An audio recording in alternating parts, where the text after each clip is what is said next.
6일 지방선거 격전지 후보별 공약과 판세를 점검하는 기획 시리즈. 오늘은 울산광역시를 살펴보겠습니다.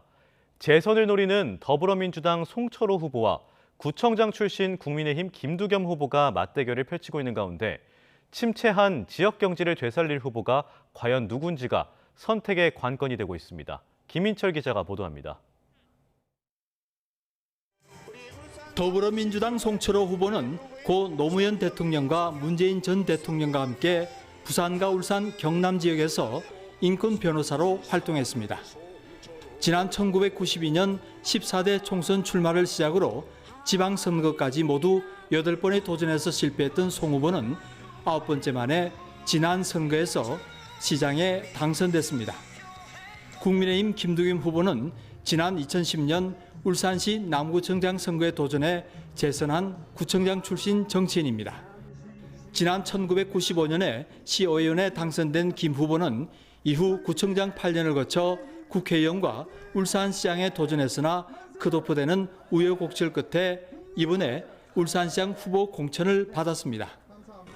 울산에서 정치 활동을 한 두 후보 모두 울산의 문제를 침체한 지역 경제라고 진단합니다. 1인당 국민 총소득 1위로 국가 산업을 견인해온 울산의 자부심이 최근 일자리가 줄어들고 인구가 감소하면서 퇴색되고 있다는 겁니다.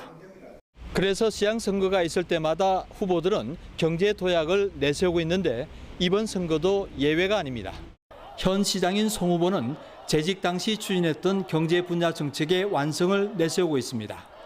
민선 8기 임기가 끝나는 2026년까지 부유식 해상풍력으로 에너지 전환 일자리 4만 5천 개를 포함해 총 10만 개의 새로운 일자리도 만들겠습니다. 김 후보는 경제 재도약을 위해 그린벨트를 풀어 신산업을 유치하겠다고 약속했습니다. 이제 그 3대 주력 산업만으로만 울산이 다시 잘 살 수가 없습니다. 그래서 신재생 에너지를 포함한 여러 가지 신성장 동력을 할 수 있는 그런 신산업들을 울산이 유치해 와야 됩니다. 핵심 쟁점은 지난 4년 추진된 부유식 해상풍력발전단지의 지속 여부입니다.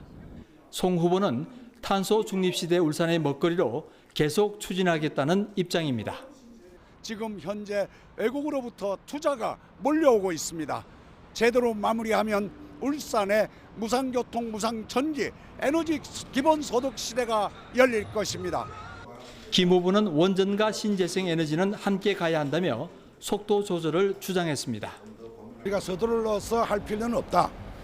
이미 여러 가지 진행 많이 됐지만 그러나 이 부유식 해상풍력은 과연 이렇게 됐을 때 울산에 뭐가 실력이 있는지 이제 한번 따져볼 때가 됐다 생각합니다.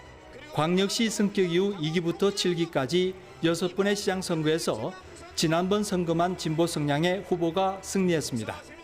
지난 선거에서는 문재인의 친구인 송 후보가 승리했지만 이번 선거를 앞둔 각종 여론조사에서는 김 후보의 우세가 점쳐지고 있습니다. 국민의힘으로 정권이 바뀐 이번 시장 선거에서 시민들의 선택은 어떻게 될지 결정의 시간이 얼마 남지 않았습니다. YTN 김인철입니다.